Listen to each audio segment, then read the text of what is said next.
Pommes fermentieren klingt erstmal komisch, oder? Aber genau das mache ich heute mit Schale, ganz einfach und super bekömmlich. Ich habe hier jetzt meinen Pommes-Schneider. Ihr könnt das Ganze auch per Hand machen oder vielleicht habt ihr auch ein Küchengerät dabei, das für euch erledigt. Ich kann euch nur sagen, dass ich das mit diesem Lifehide Pommes-Schneider richtig gut finde. Den hat mir mein Mann mal geschenkt, das fand ich total süß. Da gibt es hier 2 Formen, einmal so dickere und einmal dünnere. Ich habe mich für die dickeren entschieden und manchmal bin ich da so ein bisschen übervorsichtig, weil die dann so rausschießen. Und deswegen bin ich da so ein bisschen, ja, ängstlich hier gerade dabei. Wenn das fertig geschnitten ist, bereite ich hier meine Salzlake vor. Das heißt, ich habe Wasser und mindestens 2 bis 3% Salz. Am besten nehmt ihr Meersalz oder eines ohne Jod, denn Jod ist ja dann wieder ein bisschen 'n Problem, wenn es um Fermentation geht. Und bei Meersalz könnt ihr das eigentlich immer ausschließen. Und wer auf Nummer sicher gehen möchte, der sterilisiert das Glas, das ihr dann benutzt. Das heißt, bei 140 Grad für eine Viertelstunde kurz in den Backofen geben. Alternativ reicht es auch eigentlich aus, wenn ihr es sauber zum Beispiel aus der Geschirrspülmaschine nehmt oder einmal heiß ausspült. Normalerweise langt das. So, ich gebe dann die Kartoffeln hinein und auch hier, wer auf Nummer sicher gehen möchte, der gibt die Kartoffeln vorher noch mal für 30 Minuten in ein bisschen Salzwasser hinein.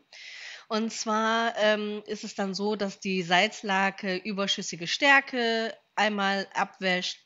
Die Lake später wird klarer und das Risiko von Karmhefen oder schleimiger Oberflächen wird verringert. Ich gehe hier volles Risiko, das lasse ich weg und teste es jetzt erst einmal so.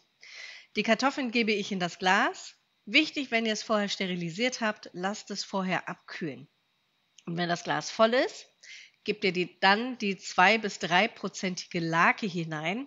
Ich habe das Rezept auch noch mal unten in der Beschreibung und es kommt auch noch mal zum Schluss. Dann könnt ihr euch einen Screenshot machen. Und das Equipment, was ich hier auch benutze und empfehlen kann, wie immer unten in der Beschreibung. Ich habe jetzt hier so ein Glasgewicht, das kommt dann noch mal drauf, um die Pommes unter der Lake zu halten. Das ist ganz wichtig. Dann hatte ich hier noch ein paar Pommes übrig, da mache ich einfach das nächste Glas. Und warum sollte man das überhaupt machen? Pommes fermentieren ist ja eigentlich totaler Quatsch. Aber zum einen ist es zum Beispiel bei uns so, die Kartoffeln keimen unheimlich schnell. Wir haben keinen kalten Keller, wo die dazwischen lagern können. Und zum anderen werden die Pommes bekömmlicher.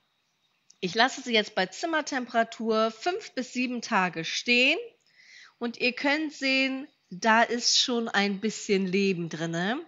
Wichtig, schaut euch die Gläser immer regelmäßig an.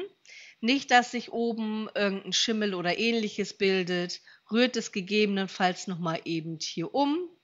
Und wenn es dann soweit ist, könnt ihr das Glasgewicht rausnehmen. Und wenn ihr die Pommes dann nicht sofort machen wollt, dann lasst ihr sie einfach komplett auch mit Glasgewicht im Kühlschrank stehen. Da halten sie sich auch noch mal ungefähr 2 Wochen. Und das ist nämlich das Tolle.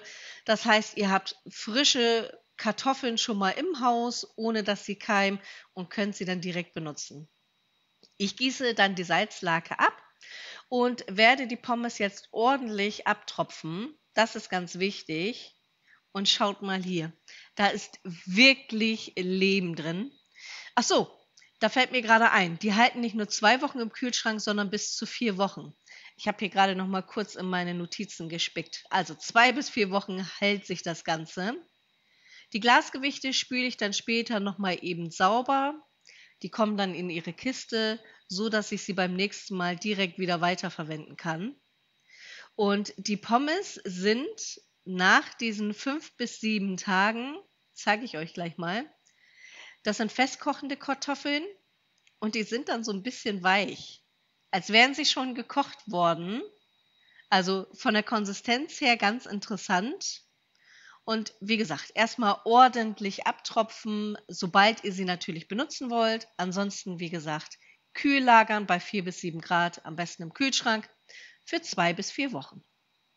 So, dann habe ich ein bisschen Fett erhitzt und das sind 150 Grad. Ich habe jetzt hier der Einfachheit halber einfach meine Emaillepfanne genommen und die schon mal vorfrittiert. Ihr könnt sie auch alternativ bei 150 Grad vorbacken. Danach könnt ihr sie dann fertig backen im Airfryer oder Backofen und die sind super lecker. Bei diesen Videos sehen wir uns dann hoffentlich wieder. Ich freue mich schon riesig auf euch und sende euch ganz liebe Grüße. Eure Emma.